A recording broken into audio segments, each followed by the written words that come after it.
You're here back with us. We're glad to have you here back with us.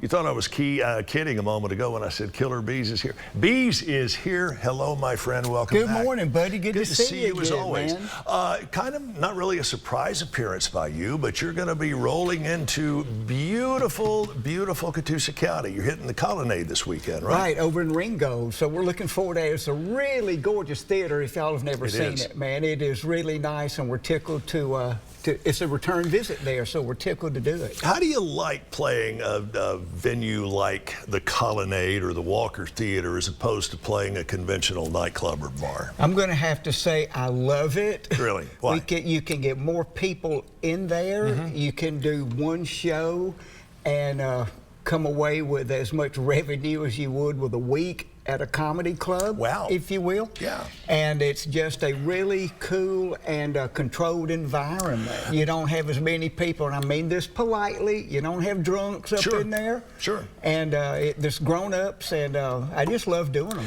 You and I have talked for your past several visits here about the evolution of Killer Beaz, the comedian. You're doing much more. And not that your shows were ever offensive, but you're doing shows now that you can bring your mom or your grandmother to. Right. You wouldn't have done that 5 years ago. No, well, it's maturity, and I changed my life. I have a much more spiritual lifestyle now. Right. And it is fun to be able to do clean shows. It's harder working clean and still really having a slamming show, but I've got 43 years in the business, and it's a badge of honor. And you're ripping to do that, dude. You are ripping it. Yeah, I will just have to agree with you. Yeah, well, sir. There's no question. Ripping it. Speaking of other things you're ripping, let's see, there's this little-known show on Discovery called Moonshiners, and you're beginning what? You're number 10 with Moonshiners? Number 10 with me, and it is number 15 for the show. We just got the green light last week from Discovery Channel. Outstanding. And if people are unfamiliar with it, real quick in a nutshell, the Discovery Channel has film crews that follow teams of hillbillies up in the mountains cooking up batches of illegal hooch and selling it and hiding from the police. What could go on wrong? Camera. What could go wrong? And let me say this about the word hillbilly. Yes, I have learned with my tenure on that show, the word hillbilly means a genius in overalls with the spit cup. Yes, sir. These mountain people are amazing, and I will unabashedly say that. Oh, I'm a fan. Yeah, super impressed. Let me hop back to comedy for a moment. Since your shows have changed over the past, 2 or 3 years, you don't do political humor anymore, right? I do not, because people take so much political stuff personal because it is their true opinion on how they feel about things. So I don't tread on that. I don't do divisive things or even potentially divisive material. I like silly. Yeah. I like levity. I like goofy. So that's you've gotten rid of the sexual innuendos and all of the political stuff, which still leaves you with a huge amount of material that's been untapped by a lot.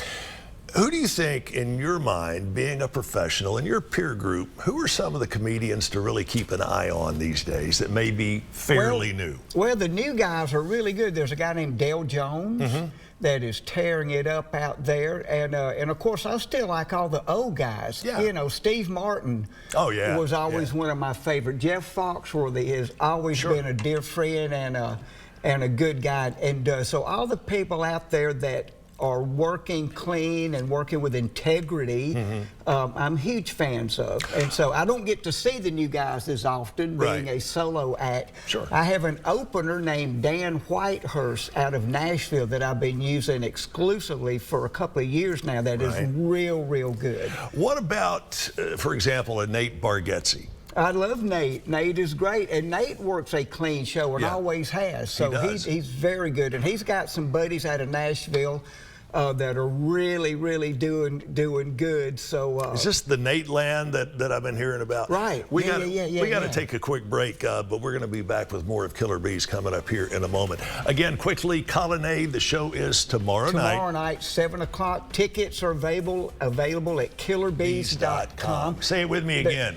KillerBeaz.com. We are back with the Killer Beaz coming up right after this.